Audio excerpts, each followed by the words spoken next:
We had the most amazing practice last week on activator calls around the world that MJ led, and coming to you now because of popular deep impact, lots of interesting insights people were having.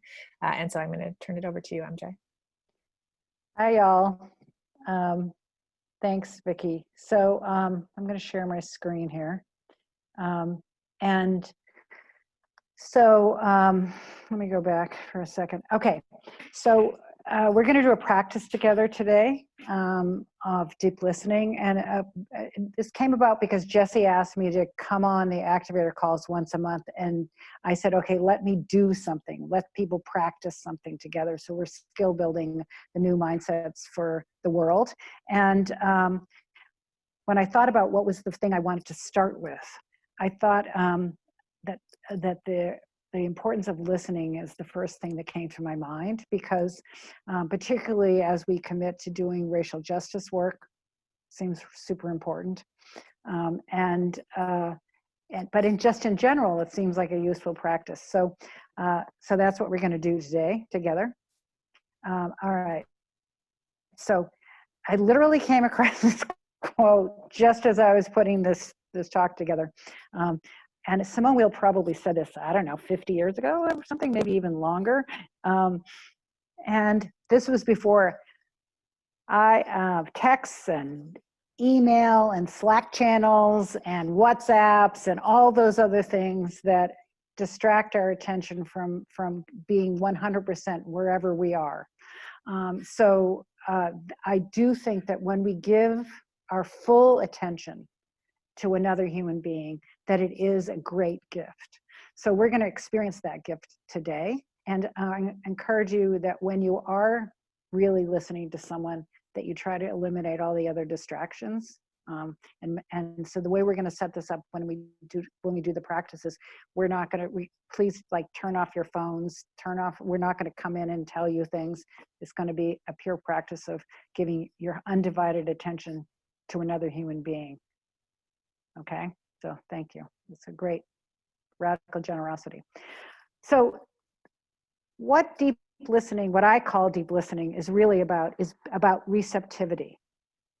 So which is an energetic state in which you have an open mind and an open heart and no agenda. You're not sitting there thinking, what am I going to say next? How do I respond to this? How do I fix this? How do I solve it? How do I show that I care about the other person? No, there's just receiving. So as human beings, we have the ability to use our energy in 3 different ways.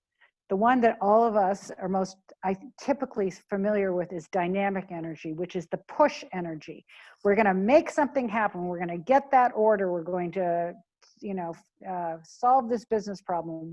When we're pushing, we're using dynamic energy. Another form of energy is magnetic, which is a pull. It's how that's what intention does. It sets up a magnetic pull that draws to you what you want. And then the third is receptive, which is neither pushing nor pulling. I think of it as emptying my mind completely in order to be able to receive what it is that is going to happen with the other person. Okay, so this is a practice of receptive energy, which I think goes to the heart of true deep listening. All right, so most likely on this call, when you're listening to the other person, you're probably not going to be hearing things that are an attack on you or something that you might think is really hard to be listening to, except maybe that relates to number 2. One of the things that we discovered in this last week with activators was when you can't jump in and fix and solve whatever, and you get really receptive, you actually have to receive the other person's pain or truth or reality. And that can be very hard because you actually feel it. Part of the jumping into solve is so we don't have to feel. So you might experience this question number 2, but I put these questions here because I think they're also helpful in other circumstances than what we're going to be doing today. And the first one, what's right about what the other person is saying, comes from the training that I had originally to do the work that I do with everybody, which is to really always be asking myself that question. Because there is always something right about what the other person is saying, even if it's just they feel very strongly about something, right? But the more that you understand what the rightness is, the more you can connect to that rightness and create true collaborative thinking.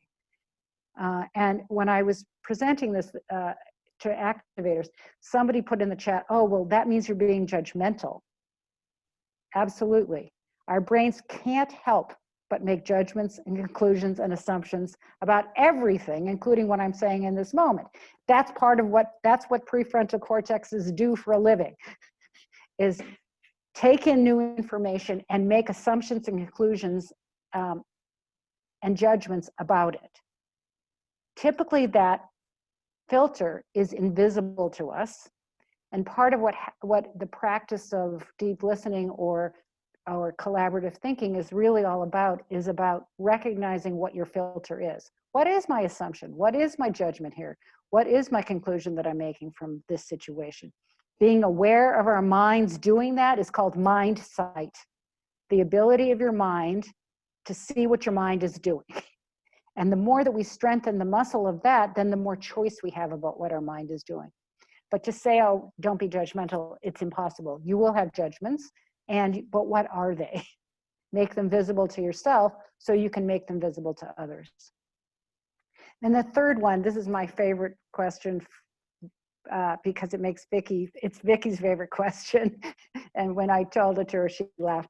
Am I willing to enjoy the pleasant surprise of discovering I'm mistaken? And this is really, all of us who know Vicky, this is so you. Yes, thank you, I'm wrong, hooray. I love that so much about you. And what this is like a deep, deep, deep growth mindset. It's always knowing that we can't know everything, that we're going to make mistakes, and that life is only about learning, like really knowing that life is only about learning and being excited to be surprised that you're wrong.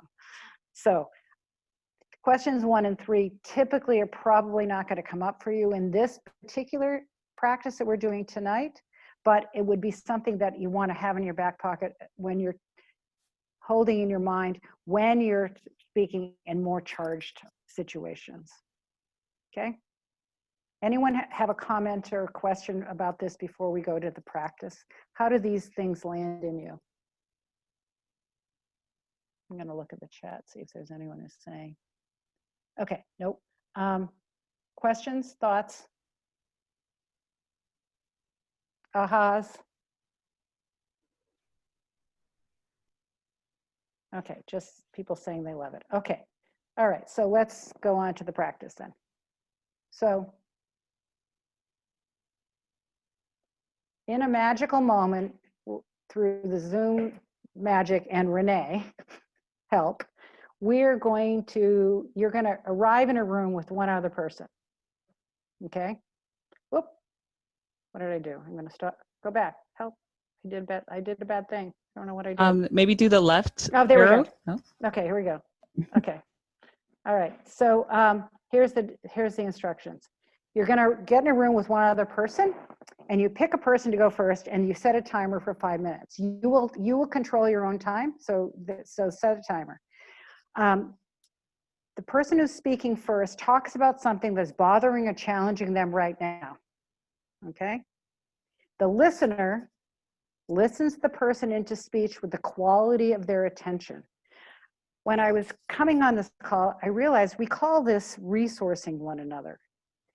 And the way that we're resourcing one another this time is just by listening without trying to fix it, solve it, say, I know exactly when that happened to me too. Nothing. You're just going to be silent and listen to these people, the person on the other side of the Zoom, for 5 whole minutes.